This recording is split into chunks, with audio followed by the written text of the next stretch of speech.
Hi everyone, my name is Limba Mupetami. Welcome to the Sport Rep Show. Today's lineup will see an interview from local boxer Paulinus Ndjolonimus, as well as locker room footage from Namibian cricket player David Wesser. But before we get into all of that, let us cross over to the hit list segment of today's show.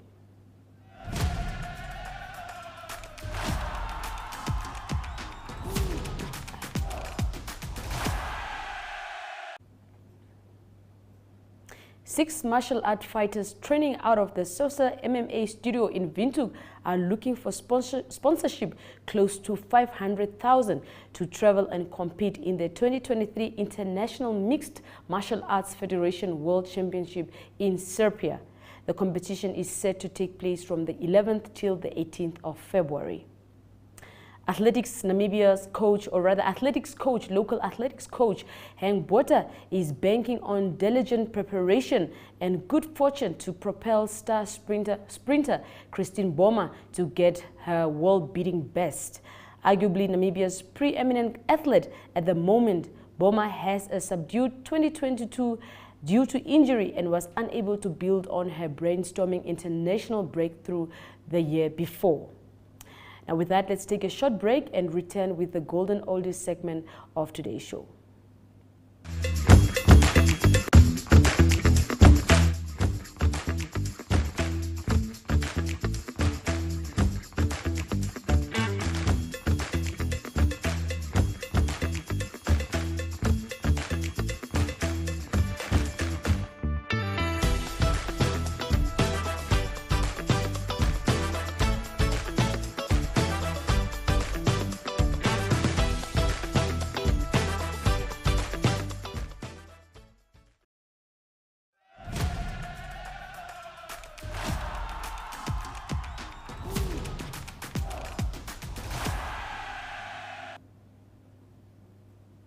Our feature interview today features Namibian boxer Paulinus Ndjolonimus, also known by his fight name, of course, which is John.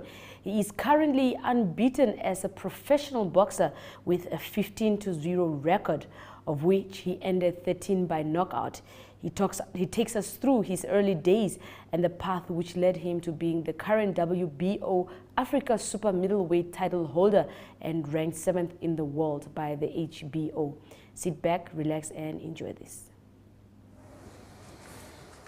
All right, so yeah, we are here with boxer Paulinus Ndjolonimus today.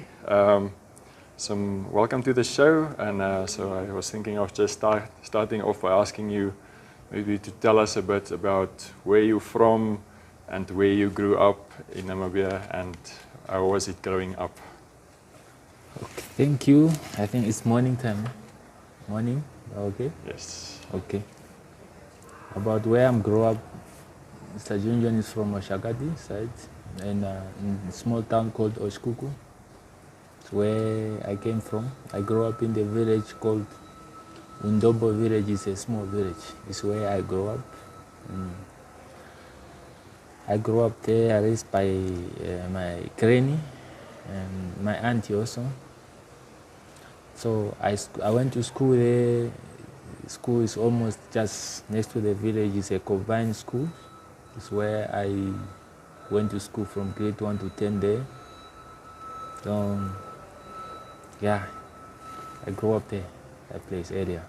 Okay, so did you have an interest in boxing from an early age, or tell us about how you got into the sport?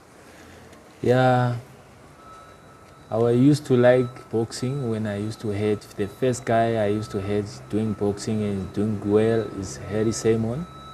So that time, it's a long time, 2000 and yeah, from 2000, 2001, that there was no those smart TV, only this small TV. I liked, someone when he's doing boxing.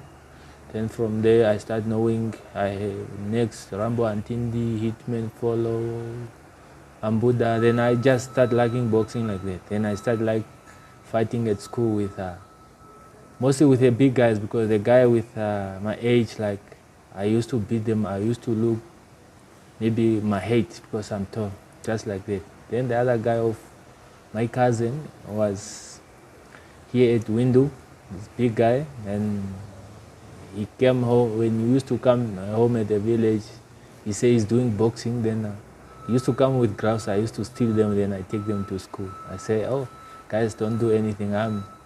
There's one cousin of mine doing boxing. I'm also a boxer. Then they used to be scared of those gloves. Yes, just like that. Okay, so when you started off as a professional boxer, you were known as Paulinus Paulus. Your name is now Paulinus Ndjolonimus. Can you maybe tell us a bit about that? Yeah, when I came to start boxing, since I've been like boxing at the village for school, from my cousin, his name is Makwambi, also well known in that amateur. When I came from village to Windhoek, I just came like I want to see where the gym of boxing. Then one of my cousins take me, let me show where the gym of boxing. Then he showed me, then I joined the academy, the Nestatopia's gym, Sunshine. So when I joined like, I find SBK Kaperu, Rambo, France, and he already passed on. So I came there, I find them in the gym. I said, no, I also want to join boxing. They give me a letter to sign, a form. Then I sign, I want to join boxing. That's amateur. I start from amateur. Then amateur, there's a process where you have to go through for you to go in the national team. So I joined others and I started at the beginning. It took me a year without participate any fight, but after 1 year, the second year I start participating like just regional fight, those things. Then I just start good because I've been a year in a gym fighting with those who knows. I just learned from the gym, then from there I know boxing. I start participating, then we used to do like this championship. If you win, you become, then we qualify in the national team. Then I used to beat them. I never lose on amateur in Namibia. I beat them. Then promoter, he used to ask me, Nestatopias, how did John do when they went for those tournaments? I'm always the winner, just like that. All right, so you're also known by many people on your fighting name, John. Tell us a bit about where that name comes from. Yeah, that name comes from my uncle, the last born of our mother. So in the national team, when he was accompanied by Mr. Gary Seb, Joshua Veko, I was used to beat some big guys in the national team when it's come to training. Then they give me first another name, Epokolo. Epokolo is something from the palm tree. Then I'm tall, I don't have that body, but my chest is like flat, and that's why they give me that name, Epokolo. Every time we go to the gym, they like to call, where's Epokolo? We don't see him here, because we used to have those right and body shot that time. That's why they give me, but I like to have my name for the last uncle for our mother. His name is John, then me, I make it double John. Yeah. Okay, that's interesting. So one of the fights that really put you on the map and that made people to start to take note of you was the 2 fights that you had with Anthony Jarman. Both of them that you won by knockout. Obviously quite a bit of a big difference of how those 2 fights developed. Yeah. But tell us a bit about what you remember about those fights. Yeah, the fight that most people knows John is that one for Ndeni. So when I take Ndeni fight, I was having few fights, 11 fights, but I qualify to challenge anyone have those titles. So that time I was having 11 fights while Ndeni is having like more 20 to 24 fights, and he was the champion of WBA, and I even never test to go for those more round 12 round 10 rounds, but the promoter asked John, so the WBO also accept for you to qualify to challenge. We were able to face Ndeni Jarman. Then I give an answer, yes, that's what I want, because I want also to be a champion. I just don't want just to be a boxer, I said, boxer, I want to have something, I weigh it. And he said, okay, we can make it. And we make it happen. In that fight, it was people, they said, no, this is a test for John John. It's what they think. Me, do you not think about it will be a test for me? I think about I want to be a champion. Then that fight, sure. Don't know, it was, when I go there, I have no fear, I have no what, but to really become a test for me because he gave me a fight, fight. Because the way he was, I handled it and the way he was beating me, I didn't, the thing is I was a man, but I try myself, I want to be a champion, I go and then I knock him on the last. That's it. On the rematch, they already feel the taste what the people were thinking about. On the rematch, I decided that I'm the champion now.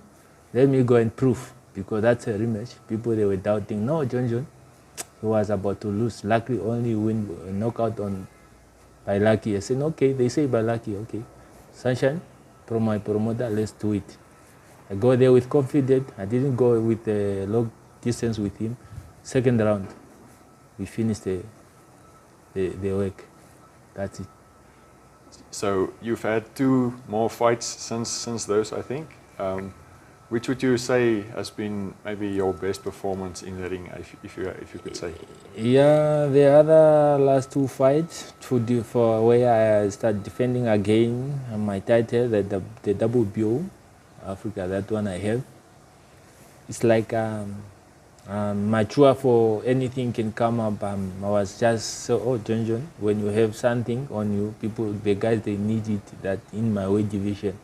I was just okay for that or any fight, but yeah, the guy from DRC that I fight, he almost gave me problem because he was a bit short. I cannot fight the way the people want or the fan want me to fight.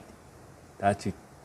So the last fight was in a Ghanaian. The Ghanaian, he come up, it's like he was an undefeated. People are saying, John, why the last fight, not the Ghanaian, the second last, John, he fight an undefeated. And why John is always a fight undefeated? But that's what they think. But to fight a better guys is when you become better. So the guy came there from the Ghanaian for last year, October 29. He said, no, I'll come and punish this Namibian boxer in the super middleweight division. I said, no, okay. I was respecting him because he was also undefeated.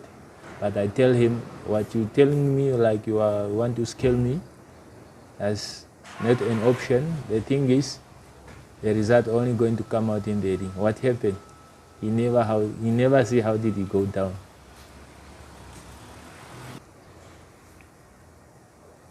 Okay, so we know that boxing is a sport that takes a lot of discipline. So since you've turned professional, how do you see your life? How has your life changed since you've been a professional boxer? Yeah, boxing can teach us discipline, and when you are doing good and training hard and you respect people, they start to respect you more. And like to some of us who don't do anything daily, like going to work, there are people who are supporting us, John, when you're in problem of this, because we want you to become somebody in sport of boxing, I can help you where you can stuck. That's why can make us keep us stay disciplined, respect people, respect everyone, even though there is those who are like you, for you to be a bad guy in that way, and like mostly the close friend of people that knows you very well. Some they respect you more, some they say, that's why we must stay away from staying in the wrong people, like the wrong places, like Shebin and those wrong friends, the bad friend that can one day you end up doing wrong things. That's discipline we learn from boxing. Okay, so you obviously took the WBO Africa title from Anthony Jarman in April of 2021. So how do you feel about being the WBO Africa title holder? I feel happy to be a WBO African title, but there is still something next for me that I really want to achieve. There's still WBO I want, but I want the last one, what we call a WBO. So you see, that's my aim, is to be a WBO world title. But it depends on me. I have to work hard on it. You see, now I will not think behind. I think what is in front of me. You know, people can think, no, John, when now as I'm number 7 in the world, maybe some who knows me very well, or they can have nervous or getting scared I'm in the big name. But at sometimes I like to say, those who communicating with my team, no, guys, for me, I am fine. I'm the one who is in that line, in that length, and I'm good to go what is in front of me. And there is only my promoter who have to do that job and to see John, who is next for me. Then I am ready to everybody who's in front of me. There is 6 guys, because I'm number 7. Means I left 6. I feel myself, now round of applause for myself, and to Nesta for doing good job for me and promoting nice fun, and and the guy that helping Nesta outside, like the main sponsor of NTC, and our personal sponsor like Limba Boutique and the Red Bite Meat Market, and our guys that also pushing us, like me, John. I can say they started Pau and the other boys and these street vendors, small business. You know, if you want a good drink, John, come here. Don't need to suffer. His name is a Jima Investment. And I like also to thank my mother, who also just there, even at the village. She said, no, once you need something, like you just call me and see, I will see how I am. I can help you outside, just to go strong like others. As you mentioned, you are now moving into the elite level of the sport, the super middleweight division, where obviously the WBO world champion, the world title holder, Saul Canelo Alvarez from Mexico, one of the biggest names ever in the sport, also one of the main contenders in this division, the 2 Americans, Caleb Plant and also Demetrius Andrade. How do you see this division and your place in the division? First of all, I will not say bad about those guys. For them to be there on that stage just because of their discipline and they are working, the way they are working hard for it, is what they make them to be on that position. I'm also just on the line, on the length of them. Doesn't mean when they are becoming like Canelo Alvarez is a number 1 top there, like a president for the, and this guy number 1, 2, 3. I respect them and for that. But there you can stay there when you keep discipline and not to make people feel bad. You just do your job and there. But I will not say I'm scared of them. No, because this is job. It's not to hate someone. It's just like you are in school. When you are in grade 10, you like to go in grade 10 and 11. That's how I am. Just see even where I was behind. Now I'm number 7. That's mean I'm pushing. I want also to be number 1 or any numbers in front of me. I don't want to stay on number 7. That's what I want in my life. Everybody, those who in front, they work hard for it. And I'm with them, guys. Yeah, so we've been following your career so far in professional boxing. You've had 15 fights, won all of them, and 13 of those were by knockout. So as we've seen, you are actually a dangerous puncher, so always in with a chance. Yeah, so we'll obviously be following your career as it progresses from now on. So is there any last words that you would like to conclude with? Any word to your fans and to Namibians in general? Yeah, to my fan, as I'm 15 and all, not easy, but it's always to improve. I will not be fight the same, when level change. always have to improve. You know, what you learn in grade 11 is not what you're going to learn in grade 12. When you finish grade 12, you go to any university, you know, you take different things, like it's not what you're going to learn, what you learn in grade 12, you know, you become something different, like teacher, doctor, what. For me, I'm on a different stage. So, my friend, just have a hope, and we are okay to go. Just for now, I'll just keep on improving where I used to do bad. Maybe I also listen to my friend that John maybe improve on this and this and this, and I'll just keep myself disciplined, and I respect all my friends that pushing me to the limit with good idea and good advices. That's all what I can say.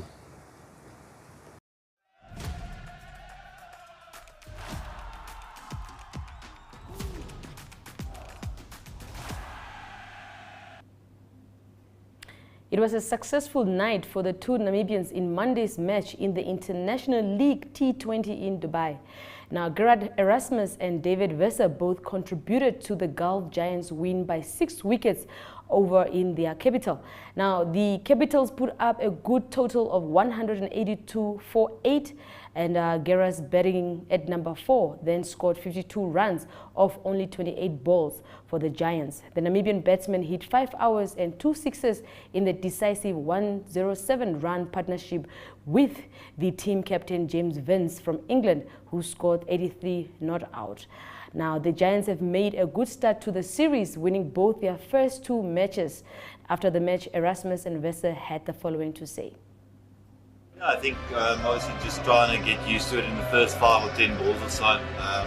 Set a good foundation first half and get used to the wicket. I think it was a good wicket, but in saying that, a little bit sloppy, and hence the reason to take a few balls. Balls also seem to be swinging a bit more for a bit longer, so yeah, I took my time, and with Vinci, lots of time out there to sort of catch up, and once you set that foundation, scoring became quite easy. I think it's probably the kind of role you'll always have at number 3, 4 and 5ish, that there might be a wicket or 2 around and you have to steer the innings somewhere. Yeah, it's a role I've known for a while, so I'm happy to play that role and try and hold the foundations well, and in a run chase try and time it really well. So yeah, I think delighted to have played a good hand in a partnership that got us over the line. Yeah, I think you play a best cricket when it's instinctive, I guess, and just make a decision on the spot.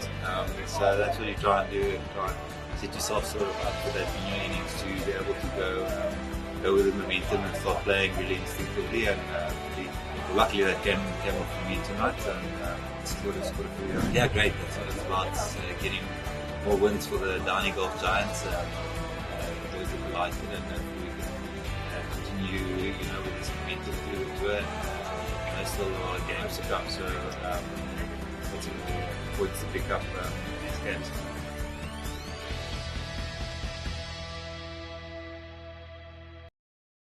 Under the pump a little bit at the start. Obviously they got off to a good start.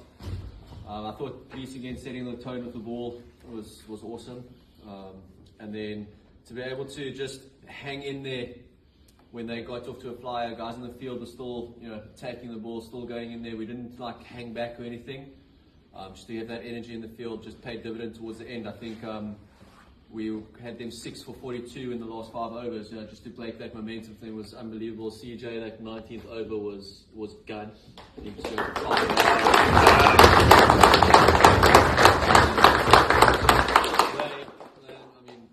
bowling also was at the 18th over. They're taking 2 wickets. Just like their back also. That unbelievable.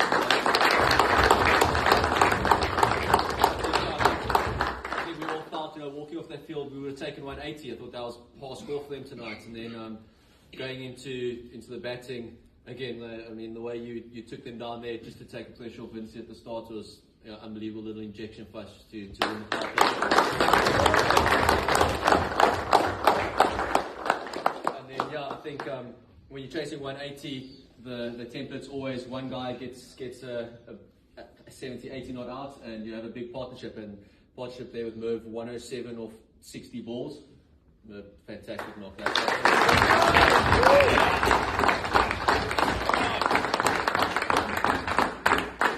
think again it shows, both of them, Lindsay was 33 or 50 balls, and then ended up getting 80 or 50. Maybe you felt like you had a slow start, and you caught up at the end. That's the way T20 cricket goes. That you've always got more time than you think, and in the end, winning it with an over to spare. I think just real clinical, confidence boosting performance. It just takes momentum and keep moving forward. So well done, great.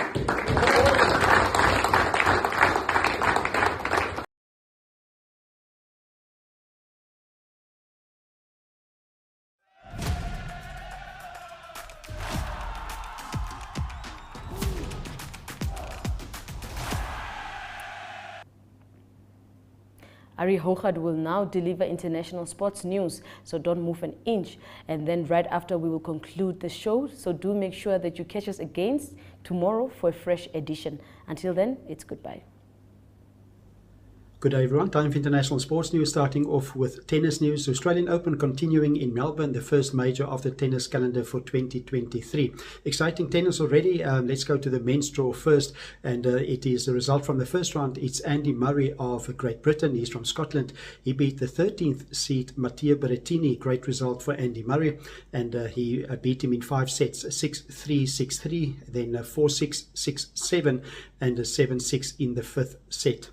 And it is also the 5th seed Andrei Rublev that is through to the next round. He beat Dominic Thiem. That's on his way back. He had lots of injuries, a former world top 5 player, and it is Andrei Rublev that won that game in 3 sets, 6-3, 6-4, and 6-2.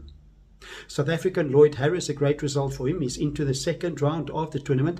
In the first round, he played against Italy's Lorenzo Musetti. He is 17th seed. Went to 5 sets, but it was South African Lloyd Harris that won the 5th set in a tiebreak, 7-6.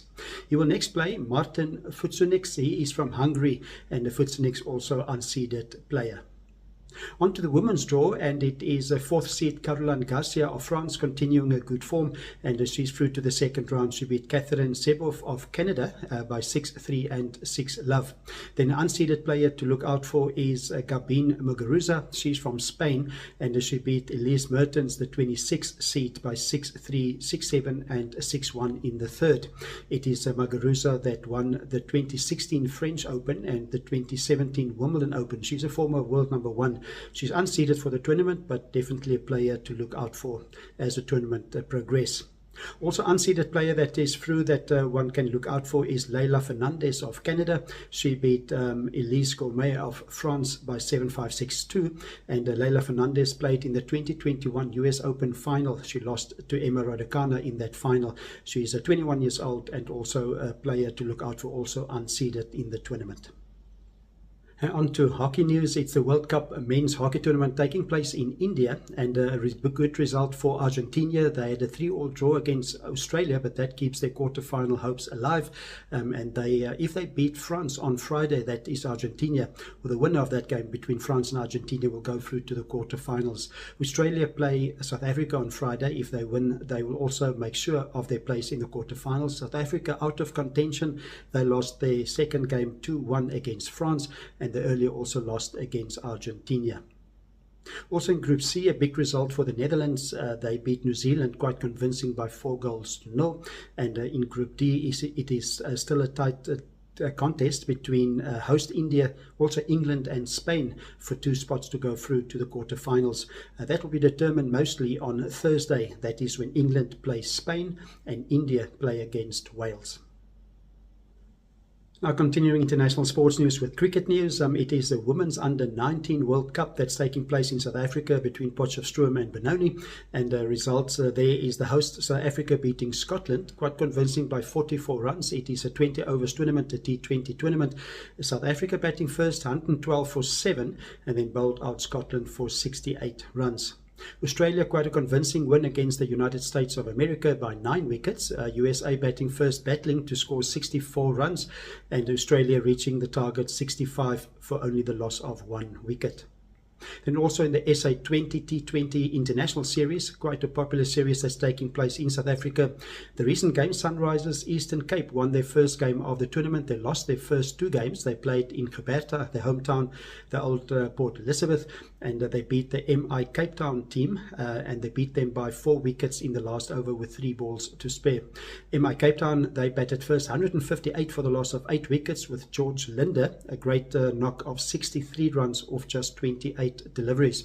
Then the Sunrisers made the runs with 3 balls to spare. Aidan Markram, he scored 50 runs from just 35 deliveries. The same two teams will play on Wednesday in Cape Town, return game, when the Cape Town team hosts the team from the Eastern Cape. That's the international sports news for today. Hope you have a great sports day, and we talk again tomorrow. Goodbye.